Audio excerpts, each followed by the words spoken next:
Hello, Namaste. I'm Pragya Pathak on a mission to help more than 1 billion people in finding their purpose and creating a wave of positivity with the help of the knowledge of yoga, the knowledge of meditation and breathing practices.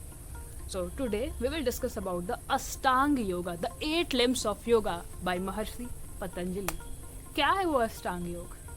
और कुछ लोग कहते हैं कि ये एक सीढ़ी है, आप एक स्टेप पे जाते हो, फिर दूसरे पे जाते हो, फिर तीसरे पे जाते हो. क्या ऐसा है? और it is a limb like this body. ऐसा नहीं होता ना कि पहले पैर आता है, फिर हाथ आता है, फिर सिर आता है. पूरा बॉडी तो एक साथ होता है जहाँ आप जाते हो. So let's understand and before that subscribe to my channel so that you do not miss anything, and you can also follow me on Instagram. Okay, so now let's understand about the Ashtanga Yoga. So Ashtanga Yoga is given by Maharshi Patanjali in his Yoga Sutras of Patanjali, the classical text on yoga. What he shares? He shares Yama, Niyama, Asana, Pranayam, Pratyahar, Dharana, Dhyana, Samadhi. These are the 8 limbs of yoga. And they all goes hand in hand, और सारे साथ में चलते हैं. ऐसा नहीं हो कि पहले आप यमा करोगे, फिर नियम, फिर आसन, फिर प्राणायाम, फिर प्रत्याहार, फिर धारणा, फिर ध्यान, फिर समाधि. ये भी एक ओपिनियन है. They are different schools of thoughts, तो ये भी एक ओपिनियन है. बट लेट्स अंडरस्टैंड कि क्या है. What is yamas, what is niyamas. Yamas are societal code of conducts, moral codes, how we have to behave in the society. कैसे बिहेव करना है, सारा मैनुअल है हमारे योग सूत्रास में. So it starts with ahimsa, non violence, satya, truthfulness, asteya, not stealing anything, brahmacharya, walking with the Brahman, being moderate, and aparigraha, not possessing too much. वो चीज़ें साथ में नहीं रखना, जितना जो था उतना ही रखना, not too much. And niyamas, they are personal code of conduct. Now they are Soch, cleanliness, Santosh, contentment, Tapa. Tapa means restraining. क्या होता है, हमें इतना खाने का मन, हमने सब खा लिया, थोड़ा तप नहीं किया. What is Tapa? You are doing something. It's painful for you for right now, but you know that this is good for me for the longer run. That is Tapa. स्वाध्याय, सेल्फ स्टडी, अपने आप को study करना, अपने आप को introspect करना कि क्या मैं कर रहा हूँ, कि क्या गलत कर रहा हूँ, क्या सही कर रहा हूँ, विथ दैट जेंटल एटीट्यूड अपने आप को स्टडी करना. एंड ईश्वर प्रणिहार, वो क्या है? Surrendering to the higher power, to the divine, to the god, to the गुरु.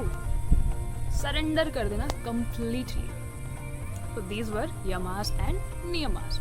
उसके बाद आता है asanas. They are physical postures.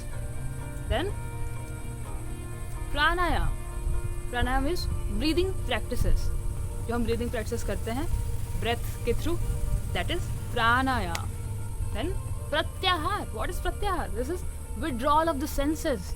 जो ये बाहर की दुनिया में हमेशा हमारे सारे 5 सेंसेस लगे होते हैं, उन सबको अंदर की तरफ लेकर आना, pratyahara. And then dharana, concentration, focusing over single thing. Then dhyana, it is meditation. Now meditation is not concentration, it is deconcentration. It is an effortless practice of being in that state of effortlessness. And then samadhi. What does samadhi mean? Samadhi means the balanced. He is intellect, whose wisdom, whose intellect is balanced, is in a balanced state. It is not hankering and all those things. तो उसको समाधि बोलते हैं. And we also say it is a state of super consciousness. It's a state of liberation. So they all go hand in hand and we experience it. और आप आसन करोगे, प्राणायाम करोगे, तो भी आपके अंदर यमास नियमास की क्वालिटी कल्टीवेट हो जाएंगी. और अगर आप यमास नियमास पहले से भी हो सकता है, फिर आसन प्राणायाम करोगे तो और ज़्यादा इन्हेंस हो जाएगा. So all complement each other. And definitely dharana, dhyana, samadhi are higher practices and to the higher realms. So let's start with understanding and realizing this, that these are all the limbs, these are not the stairs, they all goes together. So if you want to succeed in your sadhana, in the practice, the yoga, asana, whatever you are doing that, you have to follow these principles of yamas and niyamas for the most benefits and to have more effectiveness. अभी यहाँ बहुत हवा चल रहा है, and it's such a pleasant weather, very perfect, beautiful to share this powerful knowledge by our ancient seers and sages. And you are so amazing that you are so patiently listening till now. इतना interest है यार. That I'm so happy to know that. So keep listening and keep watching my videos. और आपको कुछ भी questions है, anything you want to know, just comment it down or write it to me over the Instagram and DM me there. And yes, utilize the power of yoga to know yourself, to achieve your full potential. Thank you so much, and lots of love and blessings. And if you have not subscribed to my channel, subscribe it and share this video to create this awareness and bring that positivity to the world.